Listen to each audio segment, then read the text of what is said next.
তো বন্ধুরা আসসালামু আলাইকুম। তো আজকে আমরা যাইতেছি জামালপুর শহরে বিখ্যাত একটা স্থান, যেখানে কিন্তু হাজার হাজার দর্শক আছে। সে যে ঐতিহ্যবাহী দুরমুট মাজার। তো সেখানে যাচ্ছি অটো করে। তো আমাদের বাসা থেকে অটো করে যেতে সময় লাগে প্রায় 3 ঘন্টার মতো। তো আশা করি আজকের ভিডিওটা দেখবেন এবং কি অনেক কিছু সম্পর্কে ধারণা পেয়ে যাবেন। তো ধন্যবাদ, দেখতে থাকুন সম্পূর্ণ ভিডিওটা।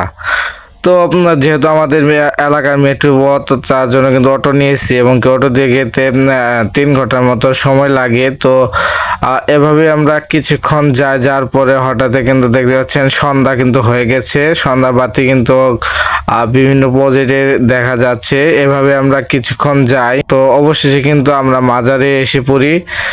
তো আসার পর কিন্তু আমি সরাসরি চলে আসি যে মাজারের মূল ফলক বা মাজার যে মূল স্থাপনা আছে সেটি। তো এখানে কিন্তু আমার একটা জিনিস লক্ষ্য করেছিলাম, সেটি হচ্ছে যে এখানে কিন্তু নিষেধ করা আছে যে কোনো প্রকার সেজদা দেওয়া যাবে না। এখানে সেজদা দেওয়া নিষেধ, তারপরে কিন্তু অনেকে এখানে সেজদা দিতেছে। তো আপনাদের কাছে এই বিষয়টা কেমন লাগছে অবশ্যই কিন্তু কমেন্ট করবেন। তো এখানে কিন্তু অনেক পাগল আরো অনেকেই আছে, অনেক মানত করে এখানে আসছে। তো আসলে কিন্তু এই দৃশ্যটা আমার কাছে অনেক ভালো লাগছে। তো আমাদের টিমের দুজনে 3টা মুরগ নিয়ে আসছিল, মানত ছিল, যার কারণে কিন্তু এখানে 2টা মুরগ দেখাচ্ছে। আর একটা মুরগ আমার ভাতিজার কাছে আছে। তো সে মোরগটা, এই যে আমার ভাতিজা কিন্তু অনেক রেগে গেছে। তো আমি অনেকক্ষণ ধরে তার সাথে দেখা করি নাই। তো আরেকটি বিষয় হচ্ছে যে আমাদের কিন্তু রান্না করতে হবে। রান্না করতে হলে কিন্তু অবশ্যই পানির দরকার। তো পানি নিতে এসে দেখি এখানে তো সেই জ্যাম, বরিশালে যে লঞ্চে উঠতে যে জ্যাম লাগে সেই জ্যামটা এখানে দেখাচ্ছে। তো আমি কিন্তু মনে করেছিলাম যে পানিটা মনে হয় পাবোই না। তো অবশেষে কিন্তু সিরিয়ালটা পাই।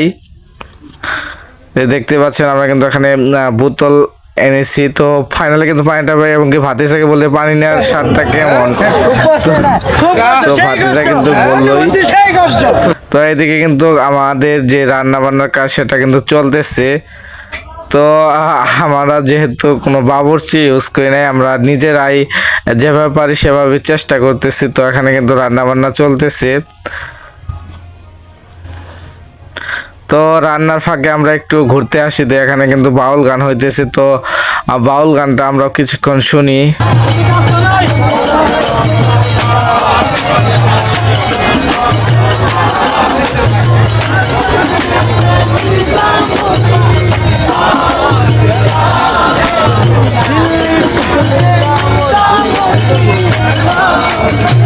শোনার পর যেহেতু আমাদের সময় স্বল্পতা, যার কারণে আমরা এখান থেকে আবার বের হই আমরা অন্যদিকে যাই। যেহেতু আমাদেরকে খুব অল্প সময়ের মধ্যে ঘোরাফেরা করে বাসায় ফিরে যেতে হবে।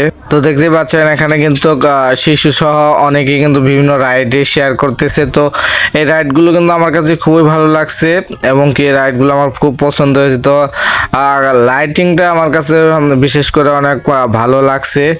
তো এখানে কিন্তু অনেক লোকজনে আসছে। তো এখানে কিন্তু সার্কাস চলতেছে, বিভিন্ন রাইড ছিল। তো সেগুলোতে হঠাৎ করে এটা আসে। তো এটা দেখে কিন্তু আমি প্রথমে ভয় পেয়ে যাই। তারপর যখন আমি পিছনে লক্ষ্য করি তো দেখি এখানে কিন্তু অনেক পিচ্চিরা বসে আছে। তো আসলে তারাই ভয় পায় না, আমিও অথচ ভয় পেয়ে গিয়েছিলাম। তো আসলে কিন্তু এটা দেখতে অসাধারণ লাগছিল। তো তারপরে দেখি কাকারা সমুদ্রে বিভিন্ন মাছ নিয়ে আসছে।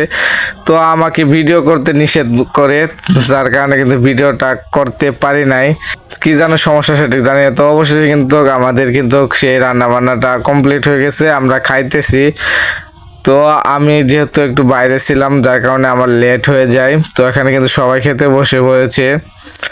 তো অবশেষে কিন্তু আমাকেও খাবারটা দিয়ে দিল। তো আমি ওইভাবে তাদের সঙ্গে খাই। তো ভিডিওটা এই পর্যন্ত ছিল। ভিডিওটা ভালো লাগলে অবশ্যই লাইক কমেন্ট শেয়ার করবেন এবং কি এই সকল নতুন নতুন আপডেট ভিডিও পেতে অবশ্যই পেজটি ফলো দিয়ে সাথে থাকবেন। ধন্যবাদ সম্পূর্ণ ভিডিওটা দেখার জন্য।